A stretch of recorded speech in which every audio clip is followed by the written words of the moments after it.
ආයුබෝවන් ඔබ ජාතික රූපවාහිනී ප්‍රධාන ප්‍රවෘත්ති ප්‍රකාශයත් සමග මම දිස්නා යමුනා කුමාරී මම වත්‍රජිත් සෞම්‍ය ප්‍රථමයෙන් ප්‍රවෘත්ති ශීර්ෂපාඨ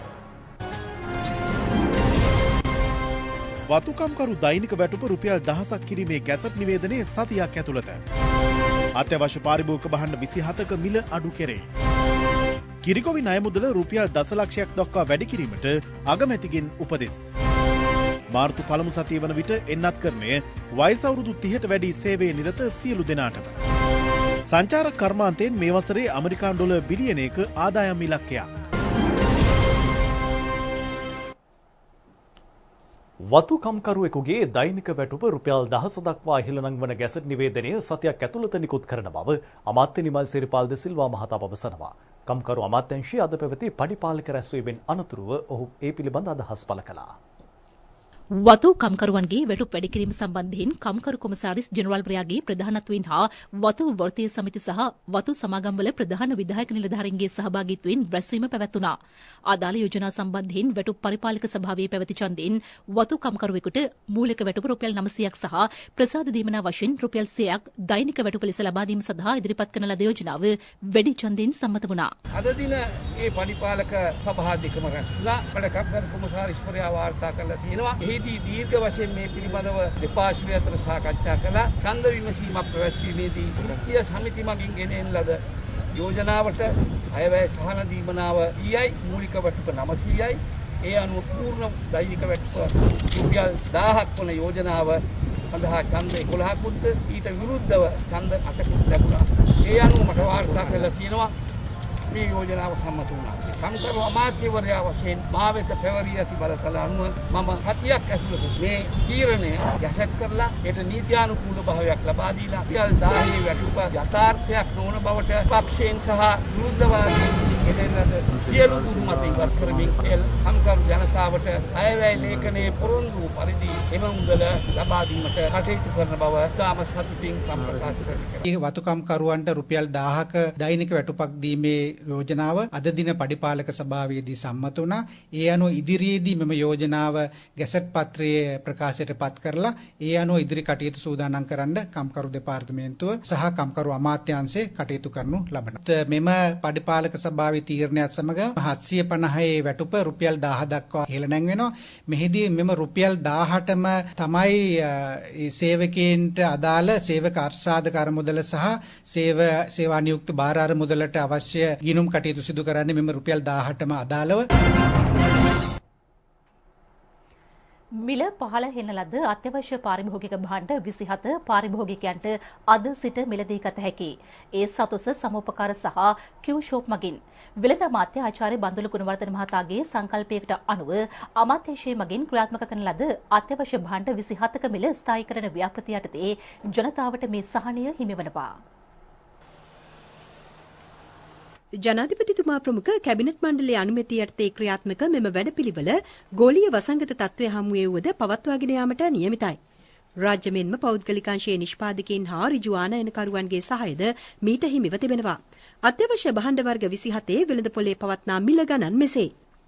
රතු කැකුළු කිලෝවක මිල රුපියල් 93ක්. සුදු කැකුළු කිලෝවක් රුපියල් 93යි. සුදු නාඩු කිලෝවක් දැන් අලෙවි කෙරෙන්නේ රුපියල් 96කටයි. සම්බා කිලෝවක් රුපියල් 99ක් වන අතර කීරි සම්බා කිලෝවක මිල රුපියල් 125ක්. තිරිඟු පිටි කිලෝවක වත්මන් මිල වන්නේ රුපියල් 84ක්.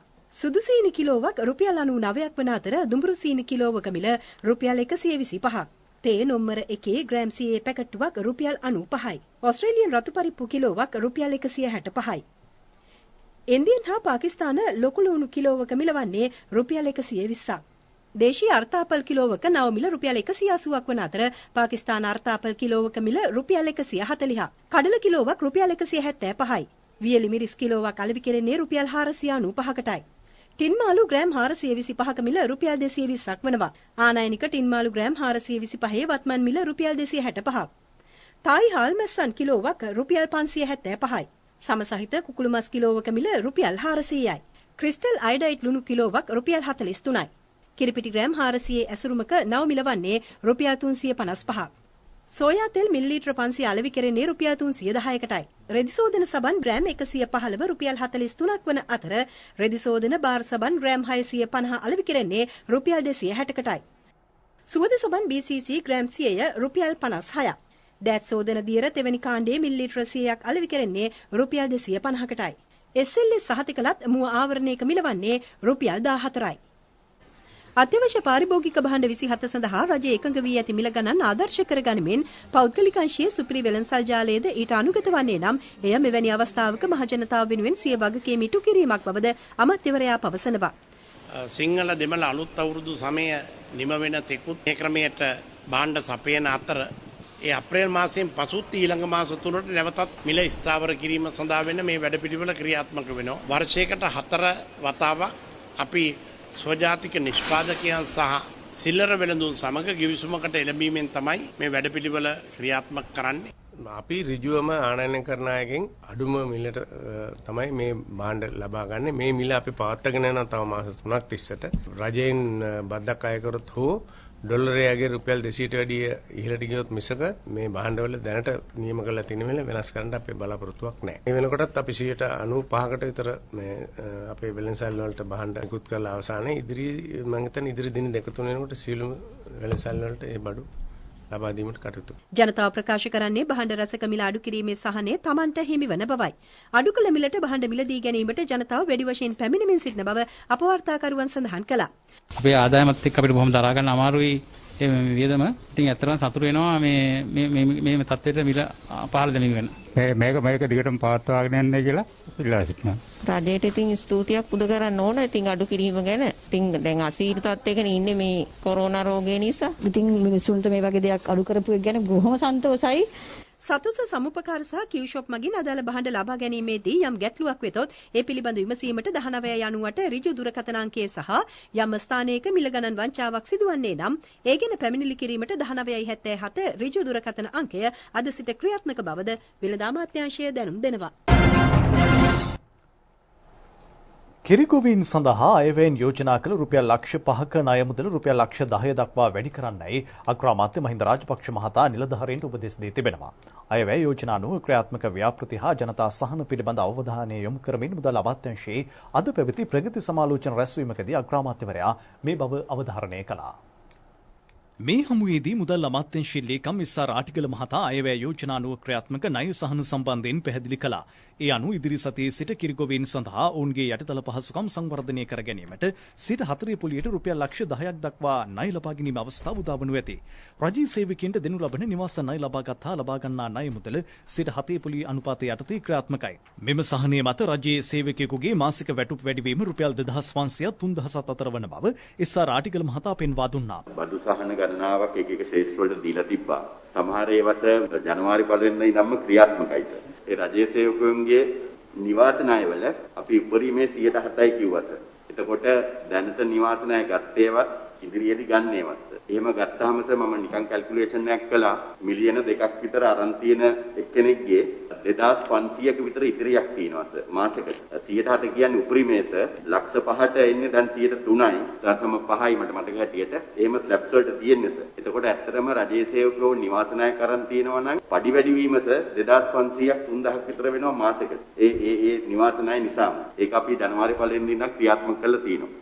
රජයේ සහ රජයේ නොවන සේවකයන් වෙනුවෙන් විදුලි සූර්ය පැනල් ලබා ගැනීම සඳහා දැනට 4% අනුපාතයට රුපියල් ලක්ෂ 8ක් දක්වා ණය මුදල් ලබා දීම සිදු කෙරෙනවා. මෙම කන්නේ වී මිලදී ගැනීම සඳහා සුළු හා මධ්‍ය පරිමාණ වී මෝල් හිමියන්ට ණය පහසුකම් ලබා දිය යුතු බව රාජ්‍ය අමාත්‍ය ශිහාන් සීමසිංහ මහතා පෙන්වා දුන්නා. අග්‍රාමාත්‍යවරයා මෙහිදී උපදෙස් දුන්නේ වී මිලදී ගැනීමට අවශ්‍ය ණය ලබා දීමේ කටයුතු කඩිනම් කරන ලෙසයි. එමගින් බීර නිෂ්පාදනය වැනි අතුරු නිෂ්පාදන සඳහා මහා පරිමාණ වශයෙන් වී මිලදී ගැනීම සීමා කළ හැකි බව අග්‍රාමාත්‍යවරයා අවධාරණය කළා. නාගරික සංවර්ධන අධිකාරිය සමග ක්‍රියාත්මක මධ්‍යම පාන්තික නිවාස යෝජනා ක්‍රම සඳහා 6.25ක පොලියට ණය පහසුකම් ලබා දීම ආරම්භ කර තිබෙනවා. විදුලිය ලබා ගැනීම ඇතුළු සමෘද්ධි සමාජිකයන් වෙනුවෙන් පිරිනමන සහන ණය මුදල් කඩිනමින් ලබා දීම පිළිබඳවද මෙහිදී අග්‍රාමාත්‍යවරයාගේ අවධානය යොමු වුණා. විදේශ ණය සඳහා යොමු වීම වෙනුවට විදේශ ආයෝජන සම්බන්ධයෙන් රජයේ මේ වන විට වැඩි අවධානයක් යොමු කර ඇතැයි මුදල් අමාත්‍යාංශයේ ලේකම්වරයා සඳහන් කළා. ඒ අඛණ්ඩව පවත්වාගෙන යාමේ වැදගත්කම පිළිබඳව අවධානය යොමු කෙරුණා. ශ්‍රී ලංකා රේගුවේ ආනයන අංශයේ ඔන්ලයින් තාක්ෂණය ඔස්සේ ක්‍රියාත්මක වන බව පෙන්වා දුන් රේගු අධ්‍යක්ෂ ජෙනරාල් ජී.බී. රවිප්‍රිය මහතා කියා සිටී. එමගින් ගැටලු අවම කර ගැනීමට හැකි වූ බවයි. දිනකට රේගුවට පැමිණෙන වාප්පු ලිප්කරුවන් සංඛ්‍යාව 60%කින් පමණ අඩු කර ගැනීමට ඒ උපකාරී වූ බවද සඳහන් කෙරුණා. මේ අතර දේශීය ආදායම් දෙපාර්තමේන්තුවට ඔන්ලයින් ක්‍රමයට බදු ගෙවීම අද සිට ක්‍රියාත්මකයි. ඊට බැංකු පහක එකඟත්වයේ හිමි වූ බවද එම නිලධාරීන් අග්‍රාමාත්‍යවරයාට දැනුම් දුන්නා.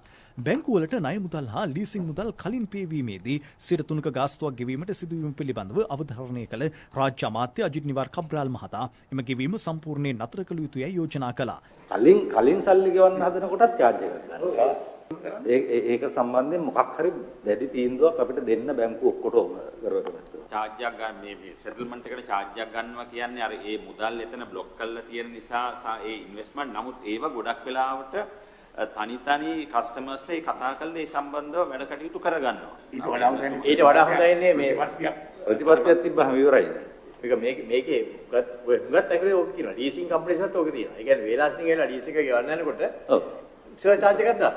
තායකක් දාන්න. ඉතින් ඒක සම්පූර්ණයෙන්ම අසාධාරණයි. මොකද ඒ අයට ඒ සල්ලි අරගෙන වෙන කාටද දෙන්න පුළුවන්. ඒක මම හිතන්නේ සම්පූර්ණයෙන්ම නතර කරන්න. මොකද ඒක මේ කොයි පැත්තෙන් බැලුවත් අසාධාරණයි. අග්‍රාමාත්‍ය ලේකම් ගාමිණී සෙනරත් මහතා සහ මුදල් අමාත්‍යාංශයේ සියලුම ආයතන ප්‍රධානීන් ඇතුළු පිරිසක්ද මේ සාකච්ඡාවට එක්ව සිටියා.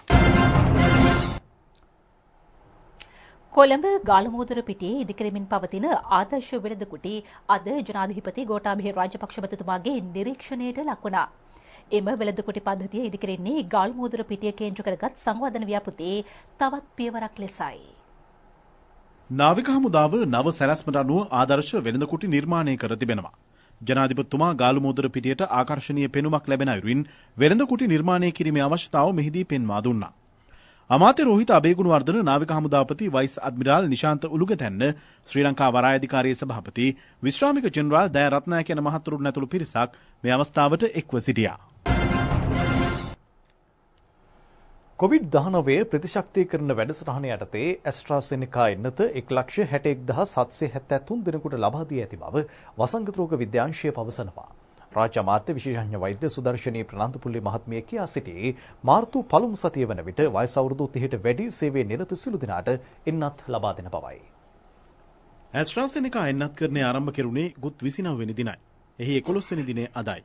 ඊයේ එන්නත ලබා දුන් පිරිසට 1625 දෙනෙකු ඇතුළත්. විශ්වාස කරන මාර්තු පළවෙනි සතිය වෙනකොට අවුරුදු 60ට වැඩි ජනගහනයට ඊට සමගාමීව 30 සිට 60 අතර වැඩ කරන ජනතාවටත් මේ එන්නත් කරණය ලබා දීමට හැකියාව ලැබෙනවා කියලා මේ වෙනකොට සැලසුම් කරලා තියෙනවා මධ්‍යස්ථාන 4000ක්. ඒ 4000න් දිනකට මධ්‍යස්ථාන 2000ක් ක්‍රියාත්මක වෙන ආකාරයට හැම මධ්‍යස්ථානයකින්ම 300 දෙනෙකුට දිනකට එන්නත් ලබා දීමට ඒ සියලුම සැලසුම් අපි මේ වෙනකොට සකස් කරලා තියෙනවා. ඒතකොට දිනකට ලක්ෂ 6ක ජනතාවට අපිට හැකියාව ලැබෙනවා එන්නත් ලබා දෙන්න. දිනපතා කරලා තියෙන එන්නත් ප්‍රමාණය සමහර විට අඩුවීමක් පෙන්눔 කරනවා. ඒ අඩුවීම පෙන්눔 කරන්නේ අත් වශයෙන්ම අවශ්‍ය කරන අය වැඩි දෙනෙක් මේ වෙන විට එන්නත ලබාගෙන ඉවරයි. පසුව එන්නත් ලබා ගන්නා අය තමා මේ වෙලාවේදී එන්නත් ලබා ගන්න. ඒ නිසා හේතුවක් ඇතුව එන්නත් දීම අඩු කිරීමක් කරාය කියලා අපිට සමහර අය සඳහන් කරලා තියෙනවා මම දැනගන්න ලැබුණා. එහෙම දෙයක් සිද්ධ වෙලා නෙවෙයි. නිෂ්පාදනයේදී සහ මූලික පරීක්ෂණවලදී නිර්දේශ කරේ පළවෙනි එන්නත ලබා දීලා සති 4ක කාලයකින් දෙවැනි එන්නත ලබා දෙන්න. නමුත් දැන් ලැබෙන සාක්ෂි වලින් පෙන්වන්න කරනවා මේ එන්නත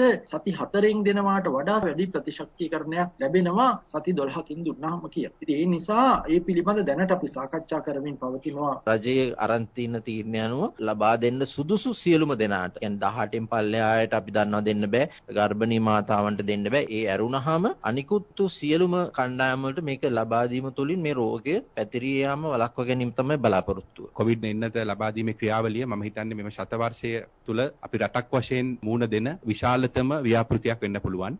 COVID-19 රෝගයෙන් මෙරට පූර්ණ සුවය ලැබූ පිරිස 64141 දක්වා ඉහළ ගොස් තිබෙනවා. එම ප්‍රතිශතය 91.81. 7.6%ක පිරිසක් තවදුරටත් ප්‍රතිකාර ලබමින් සිටින අතර 5365 දෙනෙකු ඒ අතර වෙනවා. COVID-19 රෝගයෙන් පූර්ණ සුවය ලබා මේ මාස ආරම්භයේ සිට අද දක්වා 6982 දෙනෙකු රෝහල් වලින් පිටව ගොස් තිබෙනවා. අද පිටව ගිය පිරිසට 740 දෙනෙකු අයත්. COVID-19 රෝගයේ වැළඳුණු තවත් 514 දෙනෙකු අද හඳුනා ගනු ලැබුවා. ඔවුන් සියලු දෙනා පෑලියගොඩ කොවිඩ් පොකුරාශ්‍රිතව වාර්තා වූ රෝගීන්. PCR පරීක්ෂණ 15746ක් ඊයේ සිදු කෙරුණා. මෙරට මෙතෙක් සිදු කර ඇති PCR පරීක්ෂණ සංඛ්‍යාව 18,20,176ක්. COVID-19 මෙරට තවත් පුද්ගල මරණ 5ක් ඊයේ වාර්තා වුණා. ඔවුන් පදිංචිව සිටියේ කොළඹ 15, වක්වැල්ල, වැලිමඩ, පමුණුගම සහ දුම්මල සූරිය යන ප්‍රදේශවලයි. මෙරටින් දෛනිකව කොවිඩ්-19 රෝගීන් 600ත් 800ත් අතර පිරිසක් වාර්තා වුවද ඒ සෑම කෙනෙකුටම ගිලන් ඇඳක් සහිත පහසුකම් ඇති මධ්‍යස්ථානයක ප්‍රතිකාර ලැබීමට අවශ්‍ය කටයුතු සම්පාදනය කරන බව සෞඛ්‍ය අමාත්‍යාංශය පවසනවා. දුෂ්කරතා මැද්දේ වුවද එම කාර්යය නොපිරිහෙලා ඉටු කිරීමටයි සෞඛ්‍ය ලේකම්වරයා විසින් පිහිටුවන ලද විශේෂ ඒකකයේ පියවරගෙන ඇත්තේ. කොරෝනා වසංගතය ආරම්භ වූ ඉකුත් වසරේ ජනවාරි මාසයේ ඒ සඳහා පැවතියේ අංගොඩ ජාතික බෝන් රෝග විද්‍යායතනයේ පමණයි. අමාත්‍ය පවිත්‍රා වන්‍යාරච්චි මහත්මියගේ උපදෙස් සහ මඟ පෙන්වීම යටතේ මේ වන විට කොවිඩ්-19 ප්‍රතිකාර මධ්‍යස්ථාන 79ක් පිහිටුවා තිබෙනවා. පෞද්ගලික අංශයේ හෝටල් සහ ගොඩනැගිලි ආශ්‍රිතව පිහිටුවා ඇති ප්‍රතිකාර මධ්‍යස්ථාන ගණන 5ක්. සියලු මධ්‍යස්ථාන තුල ප්‍රතිකාර නන් 11443ක් පවතිනවා. මෙරට කිසිදු කොවිඩ් රෝගියෙකු නිවෙස් තුල රඳවා හෝ රෝහල් කොරිඩෝ තුල හෝ තබා ප්‍රතිකාර ලබා දීමක් සිදුවන්නේ නැහැ. සෞඛ්‍ය අමාත්‍යාංශය අවධාරණය කරන්නේ ශ්‍රී ලංකාවේ ප්‍රතිකාර සේවා ලෝකයටම ආදර්ශයක් සපයමින් ක්‍රියාත්මක බැවින් කොවිඩ්-19 කිසිදු රෝගියෙකු කිසිදු හේතුවක් මත අනියත බියක් ඇති කර නොගන්නා ලෙසයි. මීට අමතරව සංකූලතා සහිතව ගිලන්ගත වන කොවිඩ් රෝගීන් සඳහා ආයතන 9ක දැඩි සත්කාරක ඒකක සූදානම් කර තිබෙනවා. ලබන මාසයේ වන විට දිනකට ලක්ෂය බැගින් වූ පිරිසකට කොවිඩ්-19 එන්නත් ලබා දීමට රජය බලාපොරොත්තු වන බව අමාත්‍ය ගාමිණී ලොකුගේ මහතා පවසනවා. ශ්‍රී ලංකා පොදු ජන පෙරමුණේ කොළඹ අද පැවති මාධ්‍ය හමුවට එක් වෙමින් ඔහු මේ බව ප්‍රකාශ කළා.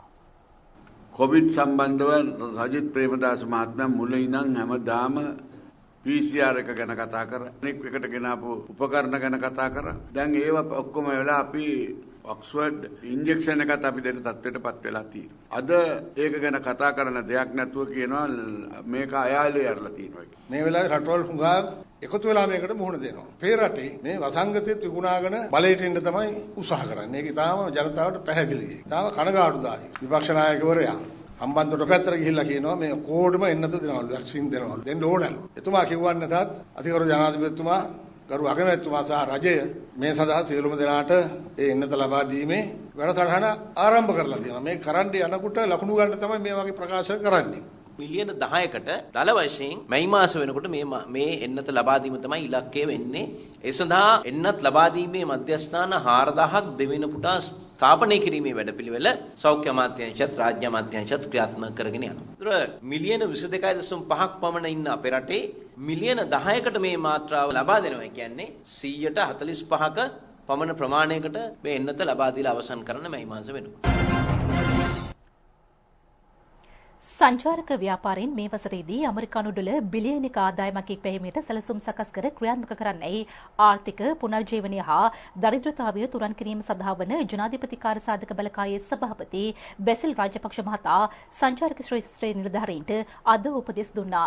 ඒ සංචාරක කර්මාන්තයේ සංවර්ධනය පිළිබඳ එම නිලධාරීන් සමග සාකච්ඡාවකට එක්වෙමින් සාකච්ඡාව පැවැත්වුණේ අර්ලිගහ මන්දිරයේදී. සංචාරක ශිෂ්ට්‍රයේ නිරත සියලු දෙනා කොවිඩ්-19 ඉන්නත් කරණයට රජයේ අවධානය යොමුව තිබෙනවා. ජාතික ආර්ථිකය ගොඩනැන්වීම සඳහා අපනයන ශිෂ්ට්‍රයෙන් උපයන මුදල් පමණක් ප්‍රමාණවත් නැහැ. බැසිල් රාජපක්ෂ මහතා පිහිදී පෙන්වා දුන්නේ ජාතික ආර්ථිකය ගොඩනැන්වීමට සංචාරක කර්මාන්තයේ සහාය අත්‍යවශ්‍ය බවයි. කොවිඩ්-19 රෝගය පැතිරීමත් සමග සංචාරක කර්මාන්තය අඩාල වුණා. නව සාමාන්‍ය තත්ත්වය යටතේ රාජ්‍යයන් බොහෝමයක් යලි තම රටවල සංචාරක ව්‍යාපාරය ප්‍රවර්ධනය කිරීමේ තරගයක නිරතව සිටිනවා. සංචාරය සඳහා ආරක්ෂිත සහ සුදුසු රටවල් අතර විදේශ සංචාරකයින්ගේ පළමු තෝරා ගැනීම රටවල් 10 අතර ශ්‍රී ලංකාවද පවතිනවා. එම නිසා සංචාරකින් ආකර්ෂණීය කර ගැනීම සඳහා නව සැලසුම් ක්‍රියාවට නංවන ලෙස බැසිල් රාජපක්ෂ මහතා ශ්‍රී ලංකා සංචාරක සංවර්ධන අධිකාරියට උපදෙස් ලබා දුන්නා. සංචාරක කර්මාන්තය හා බැඳුණු සුළු හා මධ්‍ය පරිමාණ ව්‍යාපාර සඳහා සහාය වීම සම්බන්ධයෙන්ද සාකච්ඡාවේදී අවධානය යොමු කෙරුණා. ගම සමග පිළිසඳරක් තුළින් වැඩ සමග යලිගමට වැඩසටහන මගින් ගමේ ආර්ථිකය ශක්තිමත් කිරීමට මෙන්ම ගම සංවර්ධනයටද රජය ක්‍රියා කරන බව පෙන්වා දුන් බැසිල් රාජපක්ෂ මහතා සෑම ගමකටම සංචාරක ව්‍යාපාරයෙන් මුදල් ගලා යාමේ ක්‍රමවේදයක් සකස් කරන බව කියා සිටියා. අමාත්‍ය ප්‍රසන්න රණතුංග මහතා සහ රාජ්‍ය අමාත්‍යවරුන් වන ඩී.වී. චානක, සුදර්ශනී ප්‍රනාන්දුපුල්ලේ යන මහත මහත්මින් හා රාජ්‍ය නිලධාරීන් පිරිසක් මේ සාකච්ඡාවට එක්ව සිටියා. සිය වෘත්තීය ක්‍රියාමාර්ගය සතියකින් කල් දැමීමට තීරණය කළ බව බස් සංගම් පවසනවා. එම තීරණයට එළබැත්තේ බස් සංගම් නියෝජිතයන් රාජ්‍ය අමාත්‍ය අජිත් නිවාඩ් කබ්‍රාල් මහතා සමග අද උදේ පැවැත් වූ සාකච්ඡාවකින් අනතුරුවයි. එල්ලීම් කිහිපයක් මුල් කරගනිමින් බස් සංගම් අද රාත්‍රියේ 12 සිට වැඩවර්ජනයක් සංවිධානය කර තිබුණා. ඒ අනුව රාජ්‍ය අමාත්‍ය අජිත් නිවාඩ් කබ්‍රාල් මහතා විසින් සීල බස් සංගම් නියෝජිතයන් සමග සාකච්ඡාවක් පවත්වනු ලැබුවා. අතුව පිළිගත්තා මේක එහෙම ගෙවන්න බෑ. ඒ අපේ වර්ගයට පස්සට දාන්න එකඟ වුණා. ඒකේ අපේ ඉන්ට්‍රස්ට් එක වෙනම ආයෙත් පස්සට දාන්න එක වුණා. එකඟ වෙලා මේ වෙනකොට දැන් අපි ගෙවාගෙන යන වාරකයේ විතරක් ගෙවන්න සරසලා දෙන්නකෝ. ඒක ඉතාමත්ම වටිනවා. මේක විය යුතු දේ ඒක. අපිට එතුමා දීපු තීන්දුව මම හිතනවා හොඳ පැත්තේ තමයි තියෙන්නේ බස් හිමියන්ට. සතියක් වෙන දවස් කීපයක් ඇතුළත මේ පිළිබඳව ස්ථිර විසඳුමක් අපි ලබා දෙන්න අපි එතුමා ගැන විශ්වාසය තියෙනවා. අපි බලාපොරොත්තු වෙනවා ඉදිරි දින කීපය තුළ මේ වගේ විසඳුම අපි ලබා ගන්න පුළුවන් වෙයි කියලා. එතුමා පොරොන්දු වුණා ඒ අවශ්‍ය ලීසින් පාසුකම් වල තියෙන ඒ ලීසින් වල අසාධාරණකම් පොලි පස්සක දැල්වීම් සියල්ලම නීත්‍යානුකූලව කරනවායි කියලා එතුමා පොරොන්දු වුණා බ්‍රාස්පෙන්දා වෙනකොට මේ බස් රථ 10 ඉවත් වීම සතියකට කල් දාමු කියලා. ඒ යෝජනාව සමස්ත බස් හිමියන් සහ ඒ නියෝජිතයන් පිළිගත් ආකාරයක් තමයි අපි දැන් දැක්කේ. බස් සංගම් වල ඉල්ලීම් පිළිබඳව කඩනමින් සලකා බලන බව රාජ්‍ය අමාත්‍යවරයා සඳහන් කළා. ලීසිං ප්‍රශ්න පිළිබඳව අපි සාකච්ඡා කළා. ඒ ලීසිං ප්‍රශ්න බස් හිමියන්ට පමණක් නෙමෙයි අනිත් අයටත් මේ පොදු ප්‍රශ්න ඒ වුණාට බස් හිමියන්ට මේ අවස්ථාවේදී සෑහෙන බරපතල ප්‍රශ්නයක් වෙලා තියෙන එකක් තමයි ඒක. ඉතින් ඒක විසඳන්නට අපිට පුළුවන්. මොකද සමහරක් ඒවා අපි සමස්තයක් හැටියට බැලුවොත් මේ රටේ පොදු ප්‍රශ්නයක් වෙලා තියෙනවානේ මේ හැමෝටම බිස්නස් අඩුවීම. ඉතින් ඒ තුලින් අපි ඒක මේ හරි ගස්සලට කටයුතු කරගෙන යනවා. මම ඒකට තව ඉදිරි දින කීපය තුලදී මැදිහත් වෙලා ඒකට අපි ක්‍රමවේදයක් හොයලා දෙනවා. අමාත්‍ය විමල් වීරවංශ මහතා තම පක්ෂයේ නායකත්වයේ සම්බන්ධයෙන් පළ කළ අදහස් වහාම ඉල්ලා අස්කරගත යුතු බව ශ්‍රී ලංකා පොදු ජන පෙරමුණ පවසනවා. විමල් වීරවංශ මහතා සතියාන්ත පුවත්පතකට ලබා දුන්නු සම්මුඛ සාකච්ඡාවට ප්‍රතිචාර දක්වමින් ශ්‍රී ලංකා පොදු ජන පෙරමුණේ ලේකම් නීතිඥ සාගර කාර්යවසම් මහතා මේ බව කියා සිටියා. විමල් වීරවංශ මහතා ඉරිදා ලංකාදීප පුවත්පතට ප්‍රකාශයක් කරලා තියෙනවා විවිධ කරුණු අතර එතුමා කියපු එක් කාරණයක් එය ඊටාම බරපතල කාරණයක්. එතුමා ප්‍රකාශ කරනවා මහින්ද රාජපක්ෂ මැතිතුමාව ශ්‍රී ලංකා පොදු ජන පෙරමුණේ නායකත්වයෙන් ඉවත් කොට එය ගෝඨාභය රාජපක්ෂ මැතිතුමාට බාර දිය යුතුයි කියලා. මං හිතන්නේ විමල් වීරවංශ මහත්තයා දැනගන්න ඕනේ මේක එතුමාගේ පක්ෂෙත් නෙමෙයි. එතුමාට අපේ පක්ෂය සම්බන්ධයෙන් තීන්දුව తీරන ගන්න කිසිදු අයිතියකුත් නැහැ. ඒ වගේ ප්‍රකාශයක් කරන්නවත් එතුමාට අයිතියක් නැහැ. අනිත් එක දේශපාලනයේදී වාසි ලබා ගන්න ඒ වගේ කුහක තැනකටපත් වෙන්න අපේ පක්ෂය සූදානම් නැහැ. අපි බොහොම කලගුණ දන්න පක්ෂයක්. මේ පක්ෂයට නායකත්වය දුන්නේ මේ පක්ෂය නිර්මාණය කරන්න මේ පක්ෂයට අවශ්‍ය ශක්තිය සැපයුවේ මේ පක්ෂයේ හදවත උනේ මහින්ද රාජපක්ෂ කියන ඒ ශ්‍රේෂ්ඨ චරිතය. ඒ පක්ෂය ගොඩනැගුවේ මහින්ද රාජපක්ෂ මැතිතුමාගේ නායකත්වය යටතේ. අදටත් අපිට මහින්ද රාජපක්ෂ මැතිතුමාගේ නායකත්වය තමයි මේ පක්ෂේ නායකත්වය. ඒ නායකත්වය සම්බන්ධයෙන් එතුමා කරපු ප්‍රකාශය එතුමා ජනතාවගෙන් සමාව ඉල්ලා වහා ඉල්ලා අස්කර ගත යුතුයි කියන තැන පක්ෂයක් හැටියට අපි ඉන්නවා. ඉතින් මහින්ද සුළඟ කියන එක කාටවත් විකුණාගෙන ගන්න නම් බෑ. මහින්ද සුළඟ මේ ජනතාවගේ ව්‍යාපෘතියක්.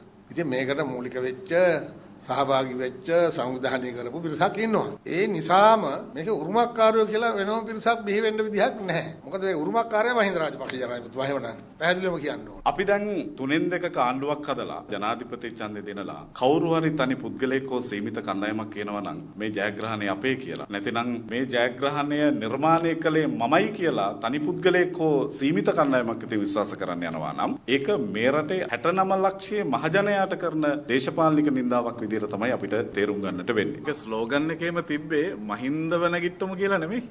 මහින්ද සමග නැගිටමු කියලා. කියන්නේ මහින්ද රාජපක්ෂ ඊටාම ඍජුව ශක්තිමත්ව නැගිටලා හිටියේ. හැබැයි දේශපාලන සමාජයේ වැටිලා තිබ්බා. ඒ නිසා ස්ලෝගන් එකක් ආවා මතකනේ.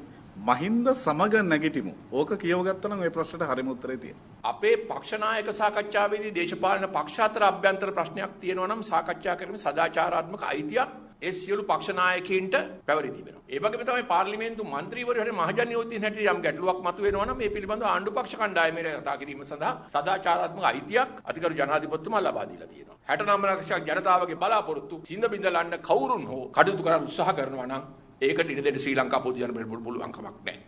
අපි ඔබෙන් ඉල්ලීමක් කරනවා. මේ රටේ ජනතාව අගාධයට ගෙන යන්නට පාර කපන්න එපැයි කියන ඉල්ලීම.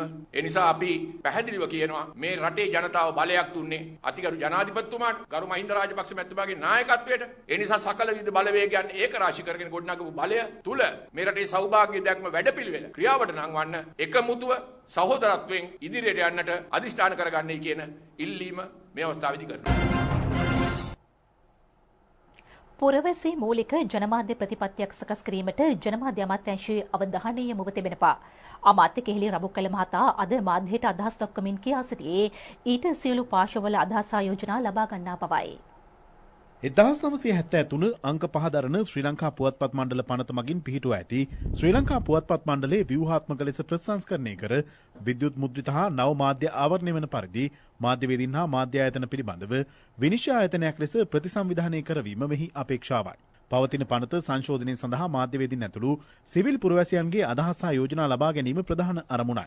ඊට අදාළ යෝජනා ලබන මාර්තු 15 වෙනි දිනට පෙර අදාළ කෙටුම් පද සම්පාදනය කිරීමේ ක්‍රියාකාරී කමිටුව වෙත ඉදිරිපත් කළ හැකියි. ලේකම් ජනමාධ්‍ය අමාත්‍යාංශයේ අංක 163 ඇසිදිසි මැදුර කිරුළපන මාවත පොල්හෙන්ගොඩ කොළඹ පහ යන ලිපිනයට හෝ තිරේ දැක්වෙන විද්‍යුත් ලිපින වෙත හෝ ෆැක්ස් අංක වෙත යොමු කළ හැකියි. එක පැත්තකින් අපි මාධ්‍ය සහ මාධ්‍ය ආයතන සහ මාධ්‍ය කරුවන් සහ ඔවුන්ගේ විචාරක සහ බුද්ධියට ඒකට ගරු කරන අතරතුර මිලියන 21ක් ඉන්න පුරවැසියන්ගේ අයිතිවාසිකම් රැකීමේ වගකීමත් අමාත්‍යාංශයක් හැටියට අපිට තිබෙනවා. ඒ නිසා ඒ දෙකම තුලනය කරගන්නට පුළුවන් තා සාධාරණ මධ්‍ය ප්‍රතිපත්තියක් හදන්න කාලය ලැබිලා තිබෙනවා. අපිට මේ වෙනකොට කැබිනට් පත්‍රිකාවක් දාලා ඊට අවසර ලබා ගත්තත් අපි ඒක තුවක්කාර ලෙස කළ යුතු නැහැ කියන මතයේ ඉන්නේ. ඒ වඩා පුළුල්ලු සියලු දෙනාගේ අදහස් වලට ගරු කරමින් සියලු දෙනා අදහස් එක තැනකට ගොනු කරලා හොඳම දෙය ලබා ගැනීමේ චේතනාවෙන් අපි කරන්න යන වැඩපිළිවෙලක් හැටියටයි මේ සඳහන් කරන්න වෙන්නේ. එතුමා මම ප්‍රකාශ කරත් විපක්ෂය සහ සිවිල් සංවිධාන අද දිනේදී ප්‍රකාශ කරනවා මේ හදන්නේ මාධ්‍ය මර්ධනය කරන්න කියලා. හැම එකකටම තාමත්ම අසාධාරණ සහ ඍණාත්මකව හිතන කණ්ඩායමක් හැටියට මම දකින්නේ. සියලු දෙනාට එහෙමනම් අපි ආරාධනා කරන්න ඕනක් නැහැ. ධනාත්මක බලනවා වෙනුවට තමන්ගේ තියෙන දේශපාලන හැකිලිම නිසා දේශපාලන නොහැකියාව විදහාපාන්න කරන කටයුත්තකදී අපි මේක හංගල කරන්න එහෙම නැත්නම් හොරෙන් ගෙනියන්න කිසිම අදහසකුත් නැහැ. එහෙම වමනාවකුත් නැහැ. කොළඹ හුණුපිටිය ගංගාරාම විහාරස්ථානයේ නවම් පෙරහැර සෞඛ්‍ය උපදෙස්වලට අනුගතව ආරක්ෂාකාරීව පැවැත්වීමට තීරණය කර තිබෙනවා. එම තීරණයට එළඹ ඇත්තේ විහාරස්ථානයේ අද පැවති සාකච්ඡාවකදී. කොළඹ ගංගාරාම විහාරස්ථානයේ නවම් පෙරහැර ලබන 25 සහ 26 දිනවල පැවැත්වීමට නියමිතයි. පසුගිය වසරවල නර්තන ශිල්පීන් 7000ක් පමණ ඊට සහභාගී කරගන්නවද මෙවර සීමිත පිරිසක් සහභාගී කර ගැනීමටයි තීරණය කර ඇත්තේ. අලියතුන් සංඛ්‍යාවද සීමා කෙරෙනවා. දේශීය නර්තනාංග පෙරහැරට ඇතුළත්. මෙවර පෙරහැරේ ගමන් මාර්ගයේද වෙනස් කර තිබෙනවා. කොඩි හා සේසත් රැගෙන යාම සඳහා පාසල් සිසුන් වෙනුවට ත්‍රිවිධ හමුදා සමාජිකයින් සහභාගී කර ගැනීමට අපේක්ෂිතයි.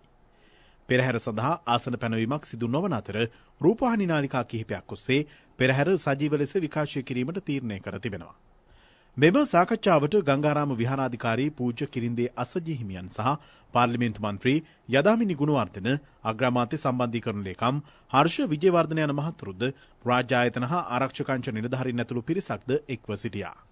මේ පෙරහැර කියලා කියන්නේ තුනුරුවන් උදෙසා කරන පූජෝපහාරයක් බැවින් මේ පෙරහැර සංස්කෘතිය ඡාම් ලෙස හෝ චාරිත්‍රානුකූලව ඉෂ්ට සිද්ධ කරලා ඒ තුලින් රටට යහපතක් සෙතක් ශාන්තියක් උදා වේවා කියන ප්‍රාර්ථනාවෙන් යුක්තව මේ කාර්යය කරන්න ඕනේ කියන කාරණාව තමයි මේ පෙරහැර සංවිධායක කමිටුවෙන් නිරතුරුවම ප්‍රකාශ කරන්න යෙදුනේ.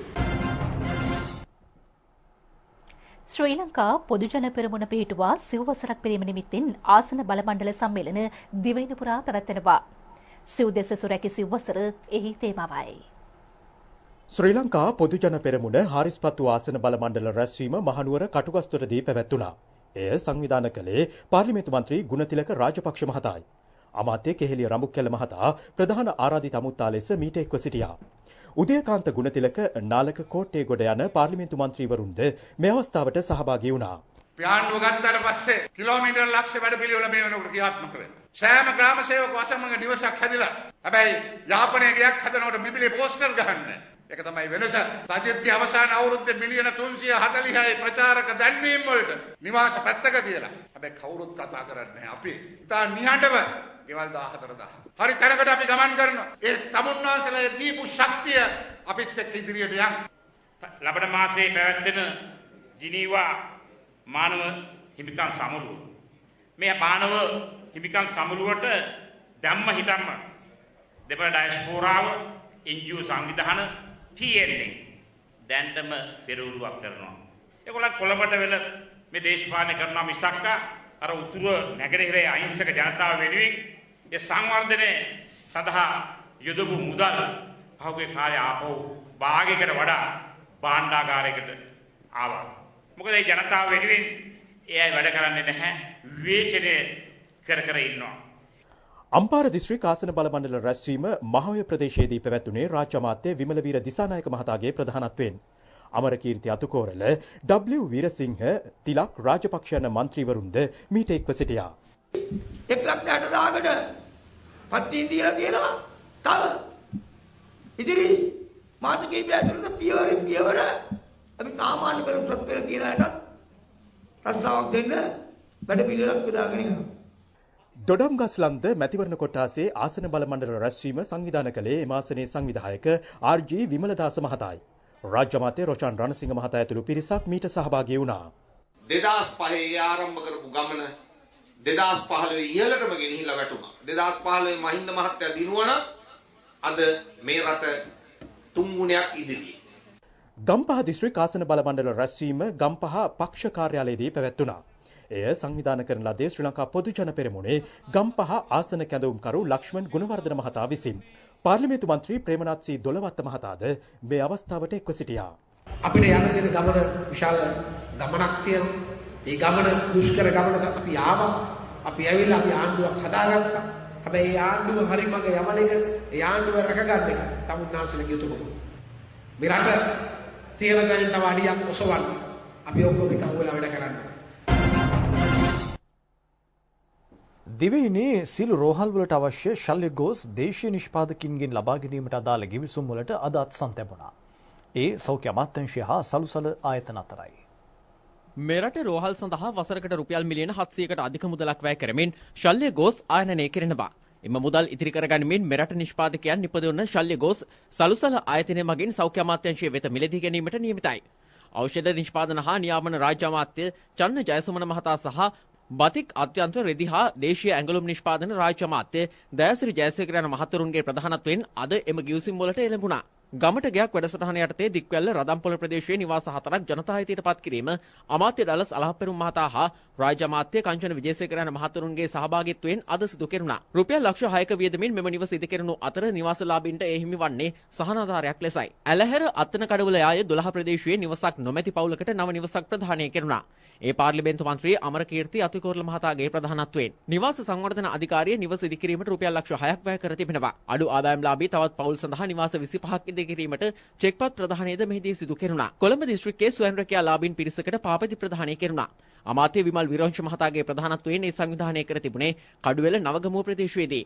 රුපියල් ලක්ෂ 17කට අධික වටිනාකමකින් යුත් පාපති 100ක් බෙදා දෙනු ලැබුවා. අමාත්‍යවරයා සඳහන් කළේ ස්වයං රැකියා ලාභීන්ට සිය දිවි මඟ ජය ගැනීමට ශක්තියක් වීම ව්‍යාපෘති අරමුණ පවයි. කඩුවෙල නගරාධිපති බුද්ධික ජයවිලාල් මහතා ඇතුළු පිරිසක් මේ අවස්ථාවට එක්ව සිටියා.